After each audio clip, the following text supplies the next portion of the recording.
Welcome to section 7.4. In this section, we're going to talk about adding and subtracting rational expressions when they have unlike denominators. You will be doing a bit of writing in this, so please make sure that you have stretched your hands out and you are limbered up those fingers because we got a little bit of writing to do. All right, so the first objective is to, again, just add and subtract with unlike denominators.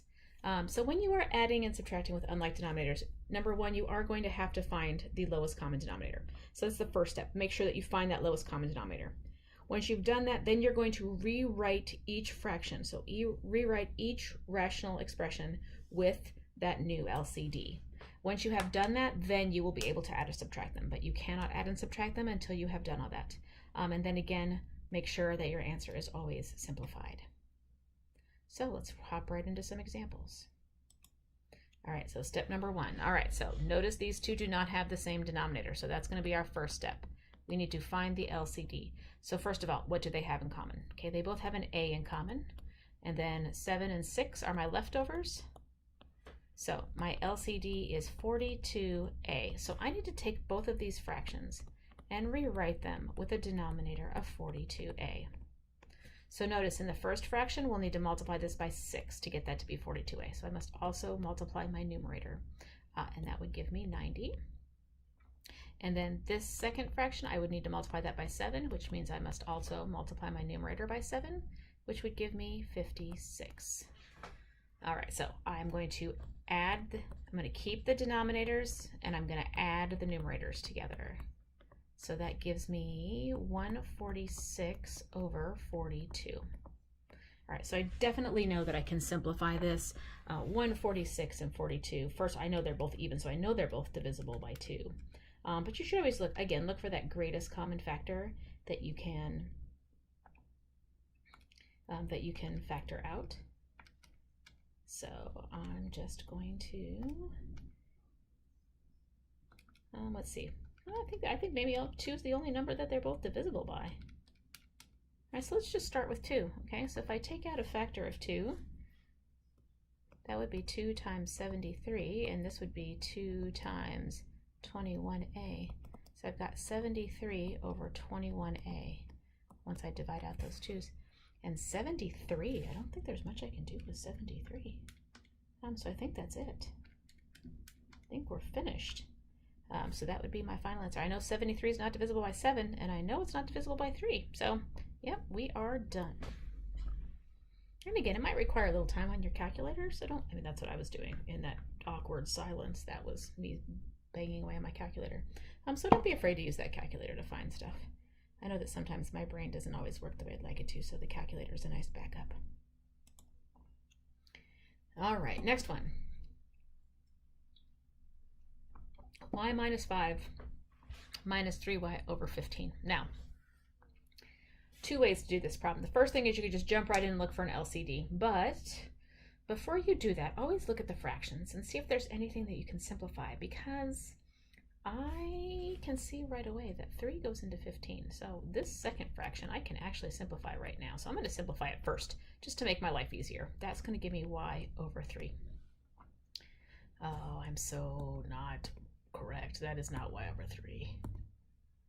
Listen, it's been a long week. We're all tired. All right. All right, so 3 goes into 15 5 times. There we go. Okay, so notice, same, right? They end up being the same fraction. What's anything minus itself? That's just 0. So I saved myself a lot of work.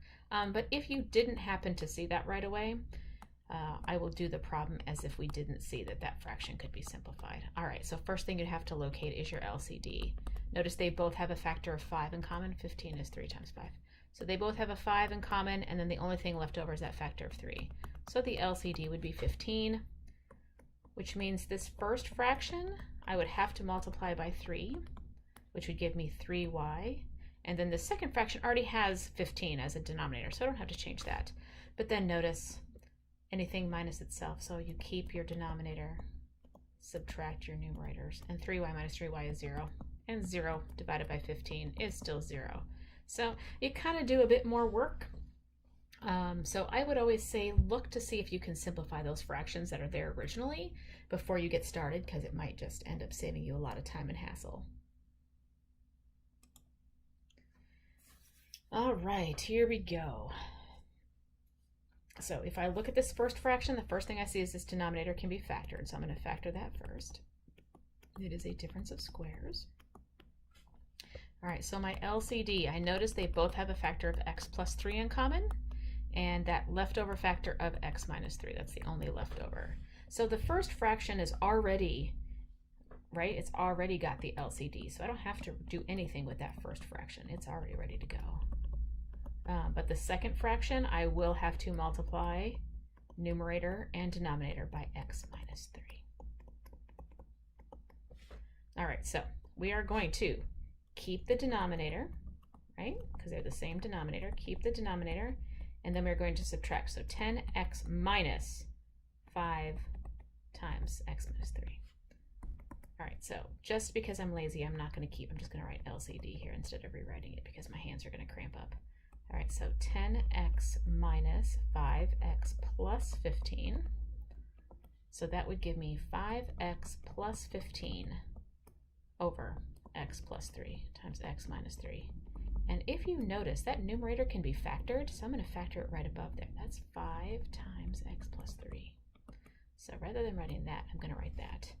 And then does everybody see that those x plus 3's will cancel? Boom, boom. So my final answer is 5 over x minus 3. All right, so always double check and make sure that you can simplify that final fraction that you get. All right, another example. This one, you might recognize the trick I'm going to use already. All right, everybody realize that this is the same thing as this, only backwards. So I'm going to rewrite this as negative 1 times 2x minus 6. And notice, what's going to happen if I'm subtracting a negative?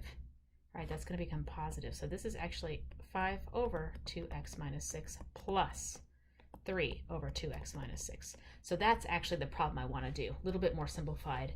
And then notice, do I even need an LCD? No, I don't, because it already has one. Yay. So keep my denominator, add my numerators, so that gives me 8 over 2x minus 6. I do notice that my denominator can be factored, so let's factor that out. And 8 is 2 times 4, so the 2's will divide out. And I am left with 4 over x minus 3. All right, so again, don't be afraid to manipulate your initial fractions to see if there's anything else that you can do. Write some equivalent fractions. Work with them a little bit, because you might be pleasantly surprised as to what you see. All right, this one has a whole number. We haven't had a problem that had a whole number yet. So remember, every whole number can be written by as a fraction if you just put it over 1. So that's the first thing I'm going to do. Write that over 1. The LCD in this problem is very straightforward. It's 2x minus 3, right? There's no LCD. There's just a 1 here. So my LCD is going to be 2x minus 3. So the first fraction, nothing I need to do. Minus. All right, second fraction, I'm going to multiply numerator and denominator by 2x minus 3. 2x minus 3. So, all right, so now they have the same denominator. I am going to keep the denominator, and I'm going to subtract the numerators. All right, so I'm going to work on that numerator a little bit. I've got some simplifying I can do. So 7 minus, let's see, 3 times 2x is 6x. Negative 3 times negative 3 is positive 9. So that gives me negative 6x plus 16 over 2x minus 3. Let's factor this and see what happens. Maybe there's something I could cancel out. So I notice 16 and 6 are both divisible by 2, and I'm going to factor out the negative as well. So negative 2 comes out here, and I'm left with 3x minus 8, and then 2x minus, okay, so I factored it, nothing will divide out, so that is definitely my final answer right there. And again, lots of ways that I could write that answer, but that's perfectly fine as far as I'm concerned. All right, last example. Okay, so again, I see that I have these two kind of heinous looking denominators. Luckily, they're not too horrible. These are both factoring by inspection problems, so that's not bad. All right, so the first fraction, let's see, that would be x minus 3 times x plus 2. And this one would be x plus 2 and x plus 3. All right, so first thing I need to do is find my LCD. All right, so I noticed that they both have an x plus 2 in common, so we're going to start with that. And then my leftovers are x minus 3, I've got a factor of, and x plus 3, I have a leftover of. All right, so there's my LCD. So I want to rewrite both of these so that they have x plus 2 times x minus 3 times x plus 3. And if you're really lazy, I'd be perfectly okay if you just wrote LCD because you have it written right there. So I know that your hand can start to cramp after writing these long problems. All right, so notice this one, the only one I'm missing, the only factor I'm missing is x plus 3. So that 4 is going to get multiplied by x plus 3. This one, I am missing the factor of x minus 3. So x minus 3 is going to get multiplied by the numerator on that one. All right, so we're going to keep the denominator, and folks, I'm lazy, so I'm just going to put LCD. And then we're going to add our numerators. And I do notice that those can be cleaned up a bit, so that's 4x plus 12 plus x squared minus 3x. I'm going to write that in standard form. That gives me x squared. 4x minus 3x is 1x plus 12. And I know that that can't be factored. There are no factors of 12 that add up to 1, so I'm just going to rewrite my LCD here, and I will be finished. All right, so there is my final answer. Would have been nice if I could have factored that numerator and canceled something out, but unfortunately there are no factors of 12 that add up to 1, so that would be my final answer. All right, so that is section 7.4. So now you have done both of the sections on adding. So the section 3 had like denominators, section 4 did not. So both of these sections have to do with adding and subtracting. So you might want to work on these two sections together. So go watch the extra videos, go try the homework, and then I will see you back for section 5.